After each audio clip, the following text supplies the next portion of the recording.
Krishna Krishna Krishna Krishna Krishna Krishna Krishna Hare Krishna Krishna Krishna Krishna Krishna Krishna Krishna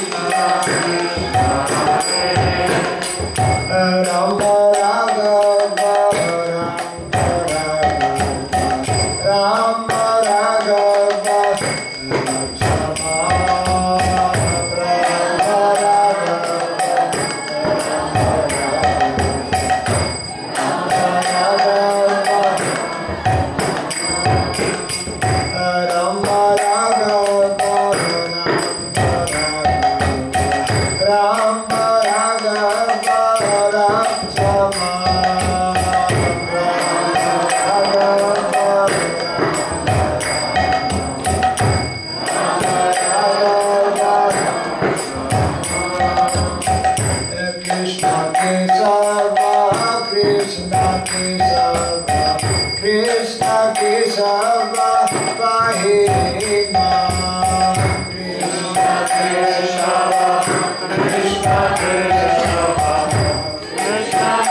Raghava Rama Raghava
Sri Radhacharya Stotra Satta Sri Simad His Divine Grace Chirabai Charanaravinda Bhaktivedanta Swami Sri Prabhupada Ki Ananta Koti Vaishnava Vrinda Ki ISKCON DVT Founder Acharya's Divine Grace Sri Prabhupada Ki Namacharya Sri Haridas Thakur Ki Samaveta Bhakti Vrinda Ki Transcendental Book Distribution Ki Jai Shri Gonitai Ki Jai Shri Krishna Balaram Ki Jai Shri Govardhana Ki Jai Shri Panchatattva Ki Jai Nitai Gaura Premanande. All glories to the assembled devotees. All glories to the assembled devotees. All glories to the assembled devotees. All glories to Shri Guru, to Shri Gauranga. All glories to Shri Guru. Om Namo Bhagavate Vasudevaya. Om Namo Bhagavate Vasudevaya. Om Namo Bhagavate Vasudevaya. Om Namo Bhagavate Vasudevaya. Om Namo Bhagavate Vasudevaya. Om Namo Bhagavate Vasudevaya. Om Shri Surabhyaya Namaha. Shri Surabhyaya Namaha. Om Shri Surabhyaya Namaha. Om Shri Surabhyaya Namaha. Om Shri Surabhyaya Namaha. Om Shri Surabhyaya Namaha. Mukhaṁ karoti vācānaṁ pāṅgum nāngāyate vilimma yatkripatamaham vande Shri Gurum Dinataranam. Yatkripatamaham vande Shri Gurum Dinataranam.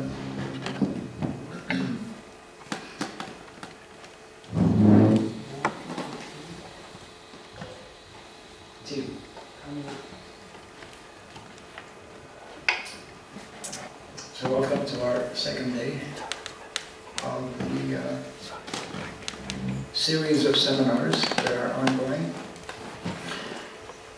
Yesterday we had basically somewhat of an introduction which we did not complete, and therefore we are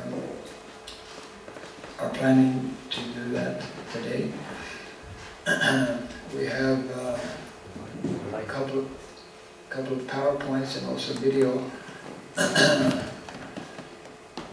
on the subject matter. Subject matter being, of course, still a very fundamental understanding that is needed for all members of our society. It is, our acharyas explain how the success and perfection for a devotee is to fully imbibe and understand thoroughly the mood and desires of his spiritual master, isn't it? And therefore, naturally, for every single member of our society, it is imperative that we always endeavor to deepen our understanding of Prabhupada's mission, isn't it? Prabhupada's vision for spreading Krishna consciousness. We all know how Lord Chaitanya's vision is for the whole world, isn't it? So in this very similar way, our acharyas carry that same vision, and understanding that people are suffering due to a lack of knowledge, and therefore it is important to deliver this knowledge, to demonstrate it as well. I did mention yesterday a little bit the importance of trying to capture and understand some basic concepts and principles. So our first let's see, PowerPoint, which is entitled Planet in Peril. I think there's a some video show on that, used to be. But we all know that our planet is in, turmoil, great turmoil. And we as devotees, of course, know about this probably better than others. And what is very special about devotees of Krishna is that not only they understand the problem, but they also know the solution. So I would request my assistant, who's going to bring up this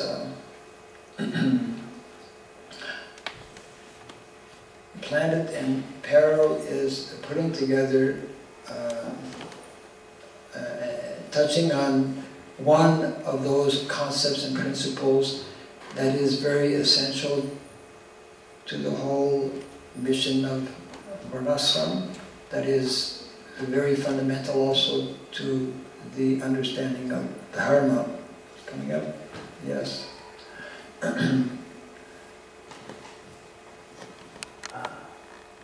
Just about coming up.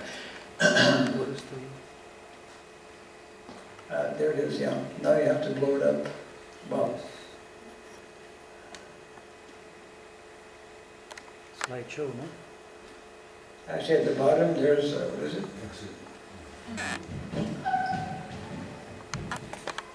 Slideshow, no?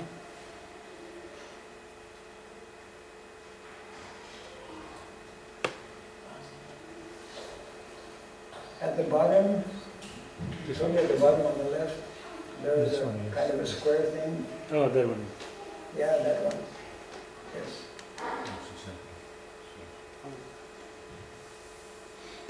I don't know. How do you start it? From here? Anybody knows? Here? This one? Here it comes. Okay, good.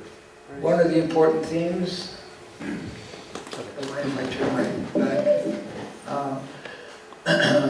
there are two things which are intimately connected, and of course that's a main theme. Save our cows, and then you just press on the button, right? Save our villages. Point of importance. I'll repeat this probably often enough so that by the end of the seminars you'll remember it. Vedic culture, and it's not immediately easy to understand and even more difficult to actually implement, but Vedic culture is primarily an agrarian-based culture. Vedic culture is an agrarian-based culture that Krishna has made that way, created that way. And the two most important components are cows and villages. Cows and villages are intimately connected because we know that cows in cities, it doesn't work, right? They have laws. You can't keep cows, and anyway, there's too much traffic. Although, I must say, a few months ago, totally out of surprise, I was passing through Bangalore, one of the biggest cities in India, and all of a sudden this cowherd boy with his herd of cows was right in the middle of the traffic, you know, because Bangalore as a city used to have, and people still do, keep cows, but it's generally, at least in the Western countries, you don't see that. In India, if you're fortunate, you still can see. So villages, now we have a very dangerous situation globally because, as you may know, how many have heard of what is called Agenda 21? A few. Yeah. Anyways, those who haven't, you can speak to those who raised their hands. But there's a kind of a planned program, and this has been ongoing for many years, different leaders of the world, you know, how to address the major problems of the world.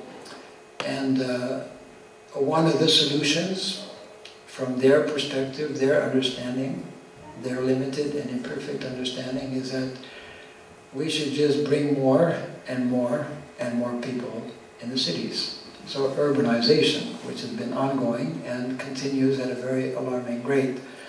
And of course, all of us are caught up in that. But what we should try to understand is that the planned urbanization is actually, when we analyze it closely, it actually goes against basic principles of Dharma, you see. And one of the reasons, of course, is that we lose more and more cows. We lose our connection with cows.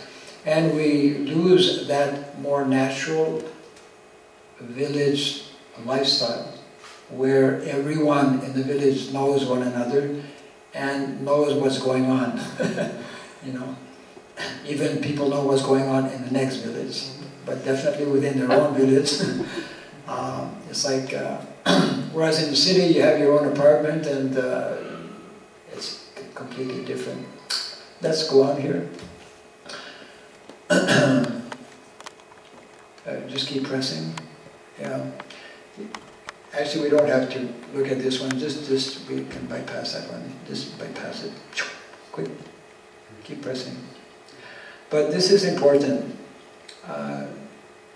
People such as Mahatma Gandhi and one of the founding fathers of America naturally, well, we may not know, but Benjamin Franklin had something interesting to say, which we'll share by the next, yeah.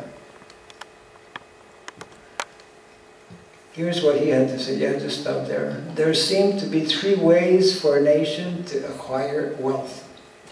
And the first one is by war, as the Romans did in plundering their conquered neighbors. This is robbery. The second is by commerce, which is generally a kind of cheating. Right? Okay, and there's a third, by agriculture, the only honest way where a man receives a real increase of the seed thrown into the ground and a kind of continual miracle wrought by the hand of God in his favor as a reward for his innocent life and his virtuous industry. All glories to the founding fathers of America. In God we trust. What happened?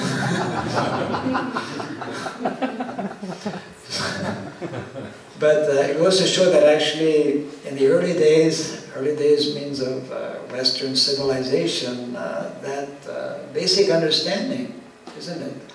I mean, we go back to our maybe grandfathers and grandparents. They were pious by nature, even though in the Western countries they were meat eaters, but they were generally pious. And people had an understanding of the importance of agriculture. Somehow, because of industrialization, etc., like that, this is changed tremendously. Next. So some of these will go quickly. This we can read, it's a Prabhupada quote. It was, of course, Gandhi's policy to concentrate his organization in village life, taking to simple life and cow protection. So Srila Prabhupada, as we all know, speaks about village organization on many occasions, and glorifies Gandhi actually for having promoted and lived. So this India is meant, even now, to show by example that we must keep and maintain our villages. But even that is not being followed, unfortunately, today. Next. Yeah, you can skip that one. Just go quickly. Oh, no, actually, hold it. This is important. This is one of our devotees who's been doing, organic farming and whatnot. And he touches on something that will come up later on in one of our presentations. And I'll just go to the last line here. He speaks about varnashram and the connection, intimate connection, direct connection with cows. and specifically a holistic, very intensive rotational grazing system, commonly known as, there are different names, mob grazing, or we hear about soil impact. What's the other term that's used? Anyway, soil impact, something very important and which has tremendous ramifications in terms of what is happening or what is not happening around the world. We'll come back to that later on, but it just goes to show that some of our devotees are aware of this. Cows are important not only because of milk, but cows are important in terms of well, we don't want to go ahead of ourselves, but it's part of a presentation because of their contact, their daily contact, like just like here. The cows are actually meant to be as we have here at our Almvik village, out in the fields, as opposed to being, you know, tied in a goshala. Unless cows are ill or elderly and need special protection. Otherwise, cows are meant to be in the open, and they're meant by their walking to actually help the soil remain healthy or become more healthy through the cow dung that falls on the soil, through urine as well, and they're walking. They're massaging, they actually massage Mother Earth. And if you ever had a massage, it's you know, I mean, it feels good. And it makes you healthy also. So the cows actually have that ability and purpose as well. So we can go on. So we'll talk a few things about cows. I mean, cows, once again, yeah, you can bring it up. We cannot sufficiently emphasize how, you know, if we really understand how Vedic culture is agrarian culture, then naturally it is like cows are central. And we're talking about culture. It means that actually cows are meant to be part of our daily lives. In the Vedic culture, even now in India, in many places, every family has at least one cow, generally more cows. And people in villages cannot see themselves living without cows. There are many aspects to that, but something that is less known, maybe to people outside of India especially. India used to have, well, at least 120 what is called indigenous cows, pure, original, what we call Deshi cows. Deshi cows are those that have a hump on the back, and they are very special. We'll talk about that later on. But from 120, actually somebody just put up a website, just I came to know a few days back, and they're quoting about 155 species. Anyways, it's above 100, above 120. Now, in the last maybe 1 century or so, India's indigenous cows, the number has come down to 33. It means over practically close to 100, if not more, species have actually disappeared. There are many reasons and factors. One of them, of course, is urbanization. Another one is having brought non-indigenous cows. Means, well, different breeds of cows that are not the original, we say, Surabhi type of cows. And that has, because they give more milk generally, although not all the time, there are a number of species or breeds rather of cows, original cows that give a large amount of milk as well, like 20 or more liters a day. So this is something that is should be of concern to us, that the original breeds of cows are quickly disappearing. Yeah, next. Correct. Next.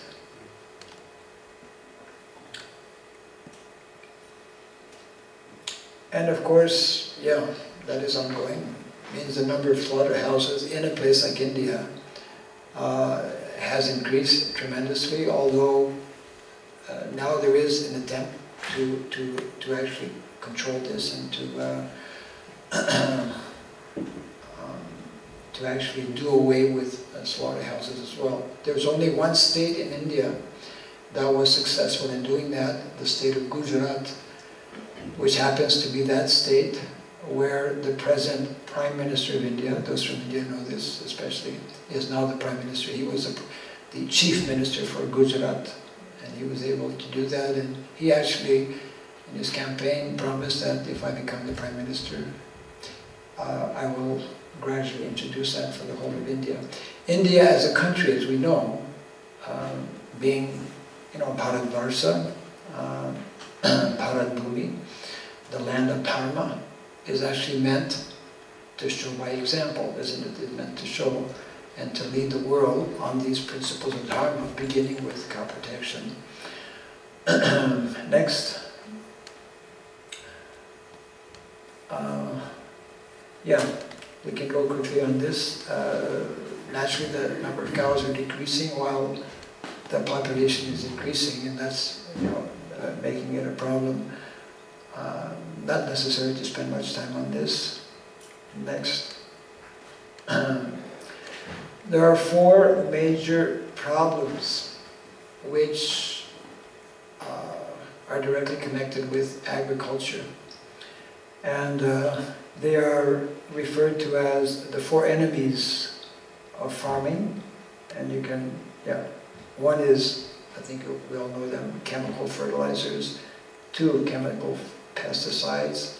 3, hybrid seeds. And number 4, machines, such as tractors.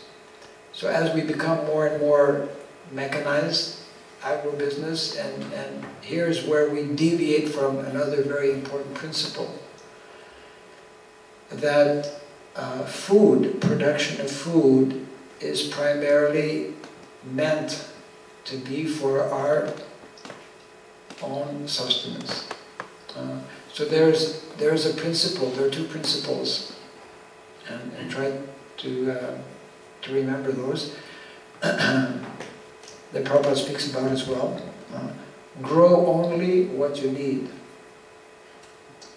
Grow only what you need, because a family is generally meant to have a small area, as Prabhupada says, right? The formula, 1 acre, 1 cow, is sufficient for one family. So grow only what you need, and the second part of this formula is use only what you produce. Use only what you produce. So you can think about this later on, meditate on this, what it actually means, and how that is the ideal, because in the Vedic times, and even and I'm sure some villages in India, people still practice this. They grow basically, we've deviated from that